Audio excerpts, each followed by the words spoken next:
আমি ৫ বছরে কোথায় যেতে চাই হয় আমাদের দুর্বলতা। অতীতে আপনারা যে পরিকল্পনাগুলো গ্রহণ করেন সেগুলি আপনাদের পরিকল্পনা গ্রহণের জন্য সেটি একটু সহায়ক হবে।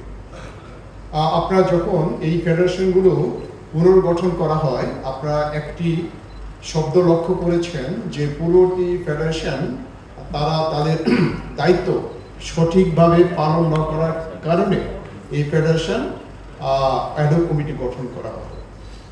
অর্থাৎ পূর্ববর্তী ফেডারেশনকে অ্যাডহক কমিটিগুলোকে যে উদ্দেশ্যে গঠন করা হয়েছিল তারা সেই উদ্দেশ্য সাধন করতে পারেনি। এই চিঠির মধ্যে কিন্তু সেই বিষয়টা আছে।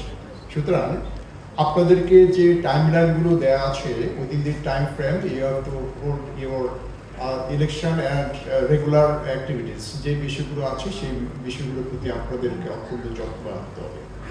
প্রথমত দুটো দেশের নাম বলবো যে সম্প্রতি আমরা বিশ্বকাপ দেখলাম, কেপ ভার্দে এবং কুরাসাও। 1.8 লাখ, যেখানে কুরাসাও এবং কেপ ভার্দের মানুষের সংখ্যা 5 লাখ, ভলকানিক আইল্যান্ড দ্বারা গঠিত। এই দুটো দেশের নাম আমরা জেনেছি কিভাবে?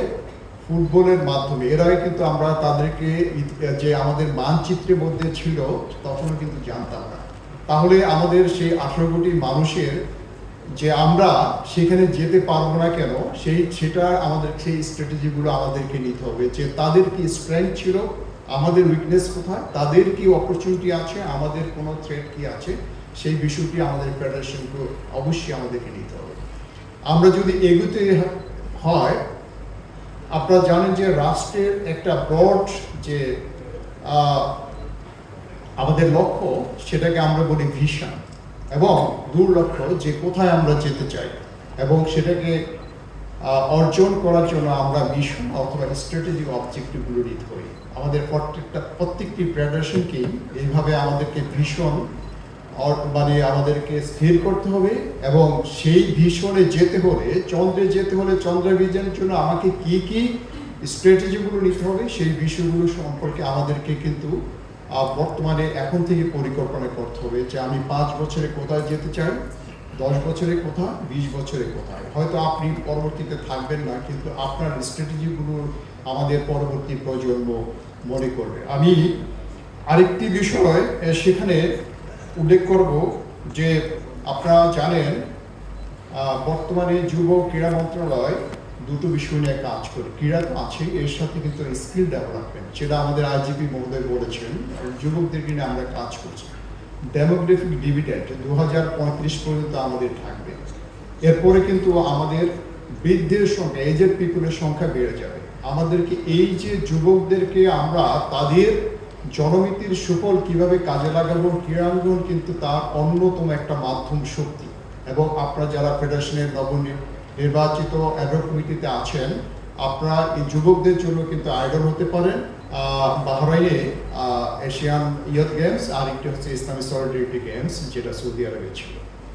তাদের ইনফ্রাস্ট্রাকচার, তাদের পরিকল্পনা এবং মিডল-ইস্ট কান্ট্রি হলো যেভাবে আপনারা কিন্তু অনেক দেশগুলো ঘুরেছেন, অনেক অভিজ্ঞতা আছে এখানে যারা আছেন, আপনাদের কিন্তু সেভাবেই পরিকল্পনাগুলো সাজাতে হবে।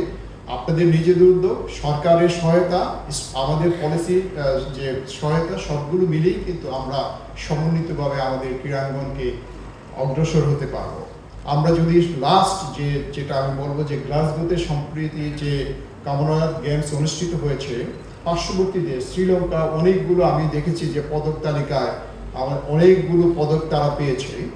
এর মধ্যে তো অস্ট্রেলিয়া, ইংল্যান্ড, ভারত, অন্যান্য দেশগুলো পেয়েছে, এবং শ্রীলঙ্কা কিন্তু অনেকগুলো পদক পেয়েছে, আমরা কেন পাইনি। এগুলো কিন্তু আমাদেরকে আত্মসমালোচনা করতে হবে যে কোথায় আমাদের দুর্বলতা, আমাদের স্ট্র্যাটেজি কোথায় দুর্বলতা আছে, আমাদেরকে কিভাবে অগ্রসর হতে হবে।